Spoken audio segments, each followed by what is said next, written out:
Jadi ketika ada pemain keturunan Indonesia yang punya darah Indonesia yang sekarang sudah dipromosikan ke tim utama dari klub yang bermain di English Premier League, ya tentu kita bangga juga dong.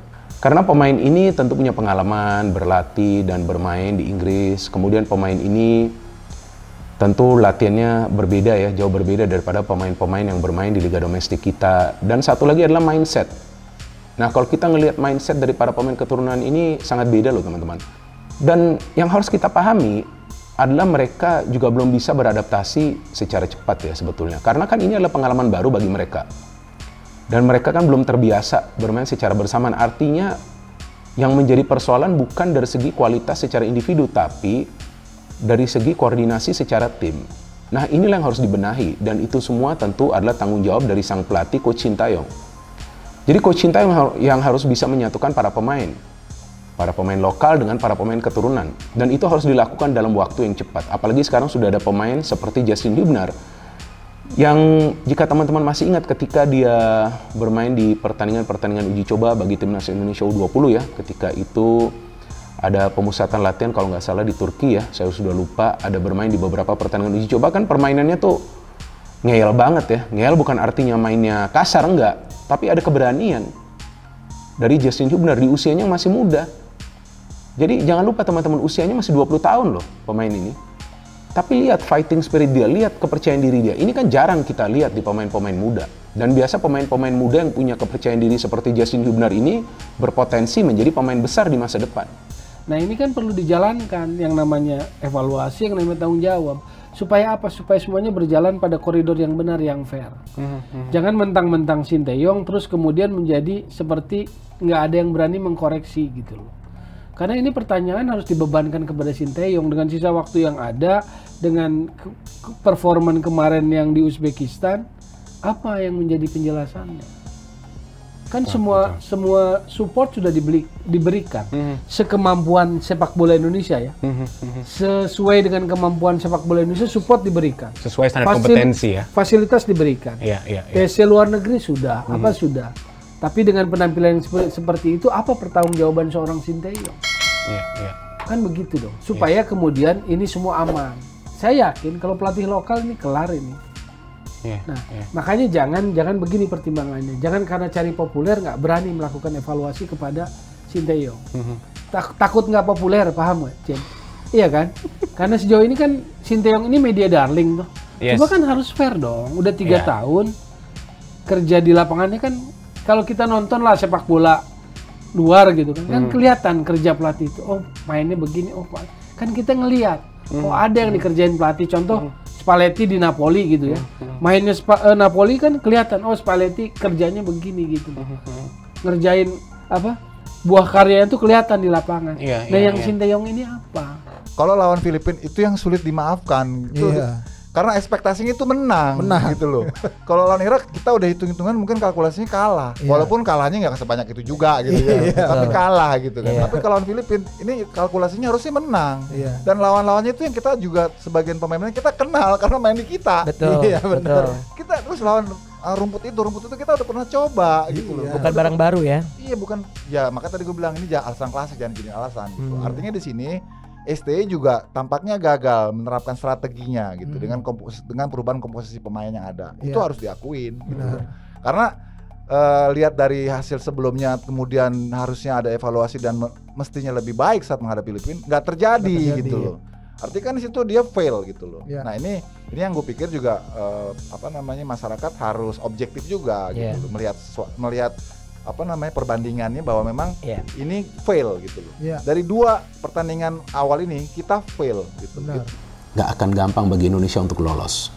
Apakah itu sebagai runner up atau juga sebagai salah satu dari 4 tim peringkat ketiga terbaik. Kalau juara grup kan udah nggak mungkin. Ya kita harus realistis. Bukan artinya saya tidak optimis, tentu saya optimis, tapi kan harus realistis juga ya. Dan kita akan terus support tentunya Timnas Indonesia dan kita harapkan bahwa para pemain akan prima untuk turnamen yang besar ini. Yang Indonesia kembali lolos setelah absen selama belasan tahun ya. Kalau nggak salah terakhir Indonesia main itu pada tahun 2007 ya.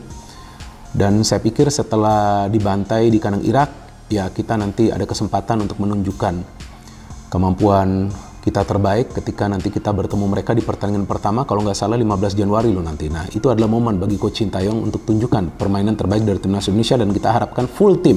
Jadi nggak ada alasan apa-apa lagi gitu.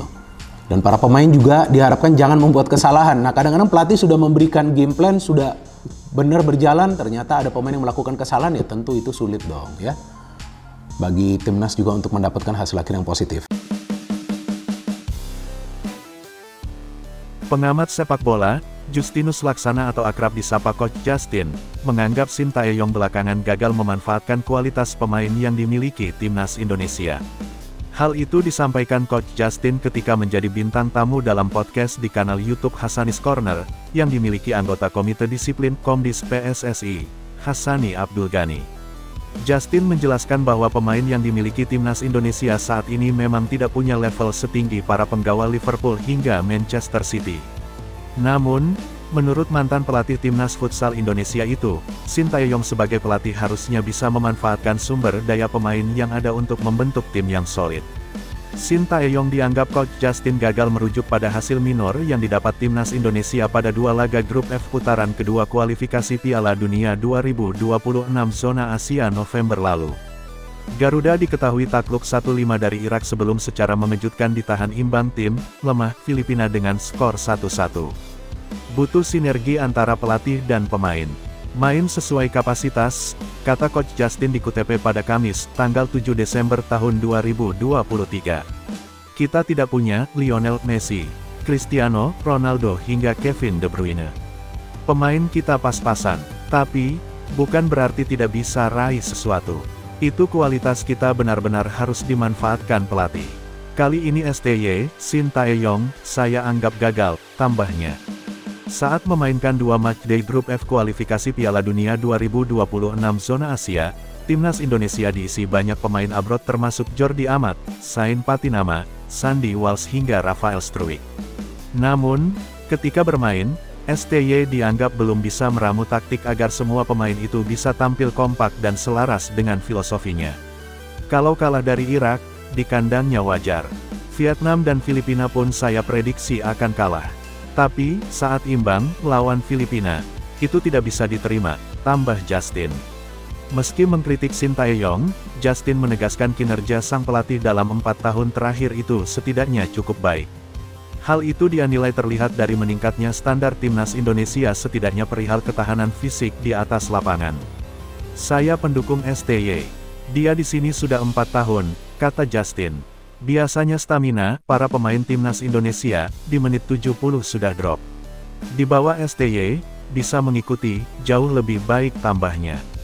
Timnas Indonesia untuk sementara menduduki urutan terakhir dalam klasemen grup F kualifikasi Piala Dunia 2026 zona Asia. Mereka akan melanjutkan perjuangan untuk melaju ke putaran ketiga kualifikasi Piala Dunia 2026 zona Asia pada tahun depan yang diawali dengan laga kandang tandang kontra Vietnam.